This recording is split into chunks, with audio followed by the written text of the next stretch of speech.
మీ ఎలాంటి వ్యాపార ప్రకటనలకైనా వెంటనే మా ఛానల్ సంప్రదించండి. ఓం సదాశివసమారంభాం వ్యాసశంకరమధ్యమాం అస్మదాచార్యపర్యంతాం వందే గురుపరంపరాం. జ్యోతిష్ శాస్త్రాన్ని భావితరాల వారికి ప్రసాదించిన ఋషుల యొక్క పాదపద్మాలకి నమస్కారం చేసుకుంటూ, అలాగే నాకు ఈ జ్యోతిష విద్యను నేర్పిన గురువర్యులు జ్యోతిష బ్రహ్మ కీర్తిశేషులు శ్రీ ఏరంకి సూర్యనారాయణమూర్తి గారు, సూర్యశ్రీ దైవజ్ఞ గారి యొక్క పాదపద్మాలకి నమస్కారం చేసుకుంటూ, ఓం శ్రీ మహాగణాధిపతి నమః, శ్రీ గురుభ్యో నమః, హరి ఓం. వీక్షకులందరికీ నమస్కారం.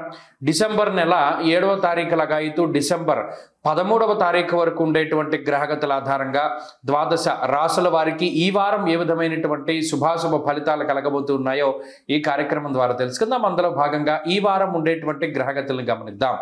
ఈ వారంలో ముఖ్యంగా మేషరాశి లగాయితూ గ్రహ సంపత్తిని గనక పరిశీలనం చేస్తే మిథున రాశి యందు వక్రగత గురువు, సింహమందు కేతువు, వృశ్చిక రాశి యందు రవి, అలాగే బుధుడు, శుక్రుడు, అలాగే ధనురాశి యందు కుజుడు, మరీ ముఖ్యంగా కుంభమందు రాహువు, మీనమందు శనేశ్వరుడు, చంద్రుడు ఈ వారంలో మిథునం నుండి కన్య వరకు సంక్రమణం చేయబోతూ ఉన్నారు.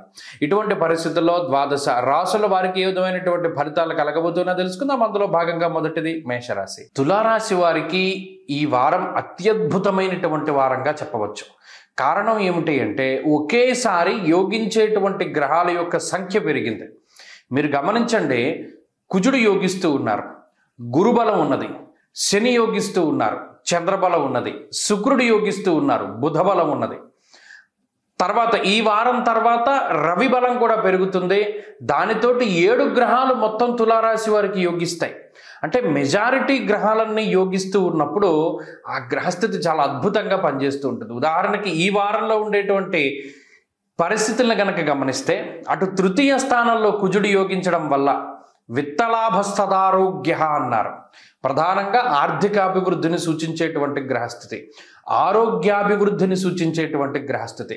అలాగే నవమ స్థానమందు గురుడు, షష్ఠ స్థానమందు శని. అంటే ఎన్ని గ్రహాలు మీ యొక్క రుణ బాధలను తొలగించాలని, మీ శత్రు బాధలను తొలగించాలని, మీ అనారోగ్య సమస్యలను తొలగించాలని ఇన్ని గ్రహాలు తాపత్రయపడుతూ ఉండడాన్ని తులారాశి వారి దగ్గరే చూడవచ్చును.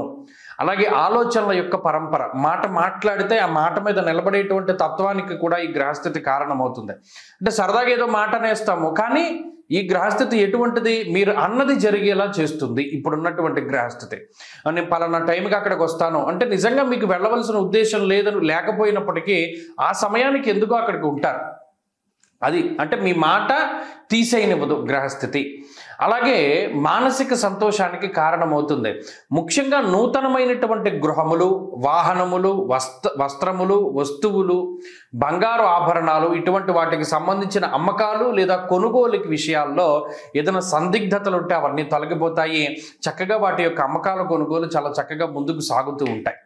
అలాగే మానసికమైనటువంటి ప్రశాంతత పెరుగుతూ ఉంటుంది. ఉద్యోగ సంబంధమైనటువంటి ఒడిదుడుగులు తగ్గుతాయి. వ్యాపార పరంగా లాభం చేకూరుతూ ఉంటుంది. అలాగే ఆదాయ మార్గాలు పెరుగుతాయి. ఇప్పటివరకు సంపాదించేటువంటి సంపాదన కన్నా ఎక్కువ సంపాదించగలుగుతారు. ఎక్కువ రకాలుగా అంటే రకరకాలైనటువంటి ఆదాయ మార్గాల్లో సంపాదించుకోగలుగుతారు. కాబట్టి తులారాశి వారికి ఇది ఎందుకు వచ్చింది సడన్గా అదృష్టము అంటే, ఎక్కువగా అంటే 3-4 గ్రహాలు ఒకేసారి యోగించడము, అవి కూడా చాలా గొప్ప గ్రహాలు యోగించడం వల్ల ఈ మార్పు సంభవించింది. ఇది మీరు ఖచ్చితంగా గమనిస్తారు. గత 2 వారాలతో పోల్చుకుంటే ఈ వారంలో మానసిక ప్రశాంతత, ఆరోగ్యము, కుటుంబ ఆర్థిక ఆరోగ్య విషయాలు చాలా బాగుంటాయి. మీ మరిన్ని అనుకూలమైనటువంటి ఫలితాలను సాధించడానికే ఎక్కువగా ఈ రాశి వారు చేయవలసినటువంటిది అమ్మవారికి సంబంధించిన ఆరాధన. దేవీ ఖడ్గమాల స్తోత్రాన్ని చదువుకోండి, లలితా సహస్రనామాన్ని పారాయణం చెయ్యండి, మంచి ఫలితాలు సంప్రాప్తమవుతాయి. ఈ వారంలో కలిసి వచ్చేటువంటి రోజు ఆదివారంగా చెప్పవచ్చును. అదృష్ట సంఖ్య 2, అదృష్ట వర్ణము ఎరుపు. తదుపరి వృశ్చిక రాశి.